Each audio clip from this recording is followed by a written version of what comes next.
ಒಟ್ಟು ಜನವರಿ 13ನೇ ತಾರೀಕಿನಿಂದ ಮಹಾಕುಂಭ ಮೇಳ ಪ್ರಯಾಗ್ರಾಜ್ನಲ್ಲಿ ನಡೀತಾ ಇದೆ.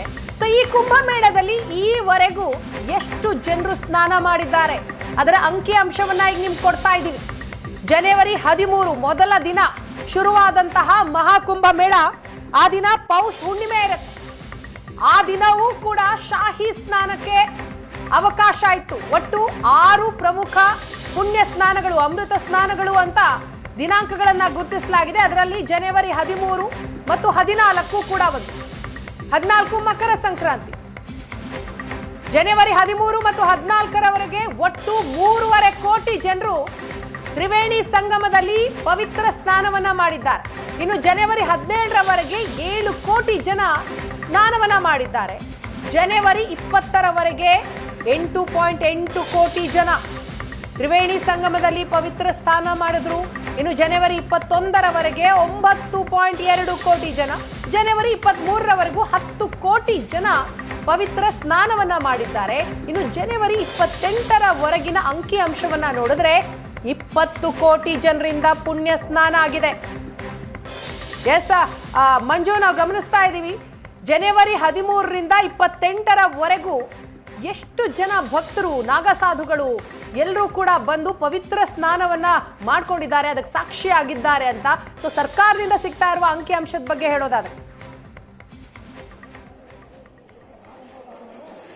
ವೀಣಾ, ನಿನ್ನೆ ಒಂದೇ ದಿನ 8 ಕೋಟಿಯ ಜನ ಅಥವಾ 8 ಕೋಟಿಯ ಭಕ್ತಿಯ ಶ್ರದ್ಧಾಳುಗಳು ಗಂಗೆ ಮತ್ತೆ ಯಮುನೆಯ ತ್ರಿವೇಣಿ ಸಂಗಮದಲ್ಲಿ ಮಿಂದೆದ್ದಿದ್ದಾರೆ ಅನ್ನುವಂಥದ್ದು ಸರ್ಕಾರಿ ಅಂಕಿ ಅಂಶಗಳು ಹೇಳ್ತಾ ಇರುವಂತದ್ದು. ನಿನ್ನೆ ಮಧ್ಯಾಹ್ನ ಒಂದೇ 4.26 ಲಕ್ಷ ಜನ ಮಿಂದೆದ್ದಿದ್ದಾರೆ ಅನ್ನುವಂಥದ್ದು ಸರ್ಕಾರದ ಮಾಹಿತಿ. ಸೊ ಏನು ಅಂದ್ರೆ ಇಡೀ ಈ ಒಂದು 45 ದಿನಗಳ ಈ ಧಾರ್ಮಿಕ ಉತ್ಸವದಲ್ಲಿ 40ಕ್ಕೂ ಹೆಚ್ಚು ಕೋಟಿಯ ಜನ ಇಲ್ಲಿ ಬಂದು ಮಿಂದೆದ್ದು ಹೋಗ್ತಾರೆ, ಏನೋ ಪವಿತ್ರ ಸ್ನಾನದಲ್ಲಿ ಭಾಗಿಯಾಗ್ತಾರೆ ಅನ್ನುವಂಥದ್ದು ಸರ್ಕಾರ ಅಂದಾಜು ಮಾಡಿರುವಂತದ್ದು. ಆದ್ರೆ ಅದು ಏನೋ ಈಗ ಅರ್ಧ ನಡೆಯೋ ಅಷ್ಟೊತ್ತಿಗೆ ಅಂದ್ರೆ ಹೆಚ್ಚು ಕಡಿಮೆ ಇನ್ನು ಉಳಿದಿರುವಂತದ್ದು 27 ದಿನಗಳ, ಈ 27 ದಿನಗಳ ಮುನ್ನವೇ 20 ಕೋಟಿ ಮುಗಿದಿರುವಂತದ್ದು. ಅಂದ್ರೆ ನಿನ್ನೆಯ ಏನು ಮೌನಿ ಅಮಾವಾಸ್ಯೆ ಇತ್ತು, ಅವತ್ತು ಹೆವಿ ಕ್ರೌಡ್ ಅಂದ್ರೆ ಬಹಳ ಜನದಟ್ಟಣೆ ಇತ್ತು.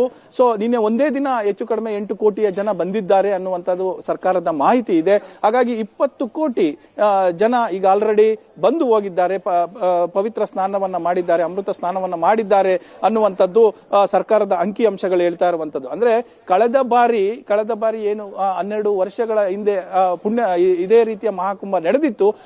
ಆ ಕುಂಭದಲ್ಲಿ ಇಡೀ ಉತ್ಸವದಲ್ಲಿ 20 ಕೋಟಿಯ ಜನ ಭಾಗಿಯಾಗಿದ್ರು. 1,20,000 ಕೋಟಿ ಆದಾಯ ರಾಜ್ಯ ಸರ್ಕಾರಕ್ಕೆ ಅಂದ್ರೆ UP ಸರ್ಕಾರಕ್ಕೆ ಬಂದಿತ್ತು ಅನ್ನುವಂತಹ ಮಾಹಿತಿಯನ್ನ ನಾವು ನೋಡಿದ್ದೇವೆ, ಕೇಳಿದ್ದೇವೆ, ಮತ್ತೆ ಸರ್ಕಾರವೇ ಬಿಡುಗಡೆ ಮಾಡಿತ್ತು ಕೂಡ.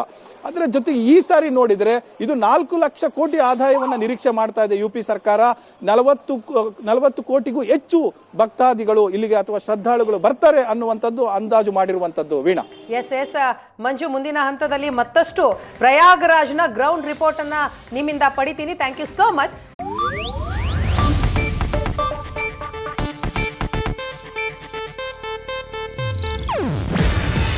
ಇದು ಏಷ್ಯಾನೆಟ್ ನ್ಯೂಸ್ ನೆಟ್ವರ್ಕ್ ಪ್ರಸ್ತುತಿ. ನೀವು ನೋಡ್ತಿದ್ದೀರಾ ಏಷ್ಯಾನೆಟ್ ಸುವರ್ಣ ನ್ಯೂಸ್.